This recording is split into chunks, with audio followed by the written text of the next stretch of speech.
Vamos falar a respeito da aula número 4 do grupo 2, função do segundo grau, também conhecida como função quadrática. Pessoal, dá uma olhada no seguinte, uma função do segundo grau é toda a função definida dos reais nos reais, tal que f de x é igual a ax quadrado mais bx mais c. Lembre-se, a deve ser diferente de zero. E também que a, b e c pertencem ao conjunto dos números reais. O domínio de uma função do segundo grau é o conjunto dos reais, a imagem vai depender da concavidade dessa expressão, a gente já vai ver no gráfico, e a representação é sempre de uma parábola. Agora, como é que a gente determina as raízes dessa expressão? As raízes dessa expressão são determinadas pela fórmula de Bhaskara, e a gente vai dizer que a função y é igual a x quadrado mais bx mais c, e ela pode ser transformada para uma forma fatorada, que é a seguinte, y igual a que multiplica x menos x1, que multiplica x menos x2. Lembra que para trabalhar com Bhaskara, a gente tem o seguinte, delta é b quadrado menos 4 vezes a vezes c, e x é igual a menos b, mais ou menos raiz de delta, tudo isso dividido por 2a. Se nós pensarmos nesse raciocínio, eu preciso te falar a respeito do comportamento do gráfico. Dá uma olhada no seguinte, se o a é positivo, a concavidade da parábola está voltada para cima e vai existir um ponto mínimo do gráfico. Agora, se o a for negativo, a concavidade está voltada para baixo e aí nós temos um valor máximo desse gráfico. Bom, o que é que vai acontecer? Pessoal, em relação ao delta, pensa no seguinte, se o delta é negativo, não existem raízes reais e a parábola não toca o eixo das abscissas, eixo x. Se delta é igual a zero, ela possui duas raízes reais e iguais. A parábola toca o eixo x em um único ponto. Se o delta é maior do que zero, existem duas raízes reais e diferentes e a parábola toca o gráfico em dois pontos no eixo das abscissas. Dá uma olhada no que a gente tem aqui, ó. Concavidade voltada para cima. Delta maior do que zero, toca o gráfico, toca o eixo x em dois lugares.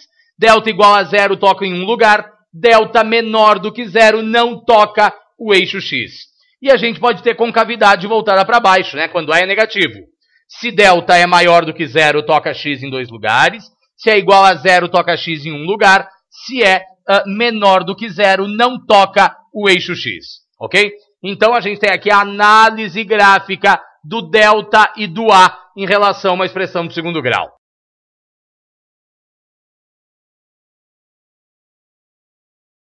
A gente tem que analisar a seguinte ideia. Pessoal, dá uma olhada no seguinte, eu quero te falar de vértice, mas antes, pensa comigo. Uma função do segundo grau é f de x igual a ax quadrado mais bx mais c. O lugar onde o gráfico toca o eixo y é o termo independente c. As raízes que a gente determina por Bhaskara são x1 e x2. E eu vou te dizer que eu tenho o vértice. Tendo o vértice, eu vou ter x do vértice e y do vértice. Grava o seguinte, o x do vértice é menos b dividido por a. O y do vértice é menos delta dividido por 4 vezes a. Nota o seguinte, se o a é positivo, nós temos valor mínimo. Se o a é negativo, nós temos valor máximo.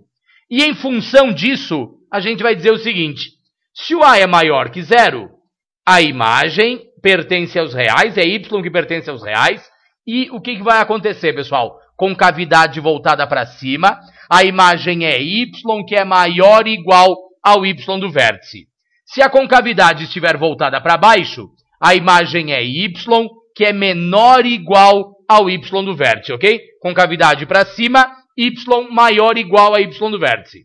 Concavidade para baixo, y menor ou igual a y do vértice. É assim que se define a imagem de uma função do segundo grau.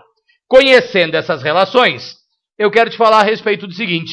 Quero te falar a respeito de uma inequação do segundo grau. Pensa comigo no seguinte, eu vou te dizer que eu tenho aqui menos x quadrado mais 6x menos 8 maior ou igual a zero. Pessoal, vou te dizer que isso é uma função do segundo grau. E aí eu vou definir as raízes, x1 e x2. Para determinar as raízes, eu posso usar Bhaskara, que é o tradicional, e posso usar soma e produto. Se eu sei que as raízes são 2 e 4, a gente vai pegar e vai dizer o seguinte, olha só, tá lá as raízes, 2 e 4. O que vai acontecer? Me responde, pessoal.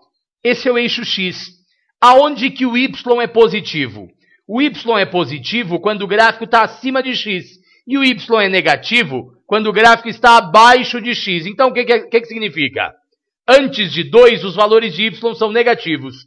Entre o 2 e o 4, os valores de Y são positivos. E à frente do 4, os valores de Y são negativos. O exercício pediu valores que sejam maiores ou iguais a 0. Onde é que estão os maiores e iguais a 0? Estão entre 2 e 4. Detalhe, tem sinal de igual? Tem sinal de igual. Então quer dizer que 2 e 4 fazem parte desse intervalo.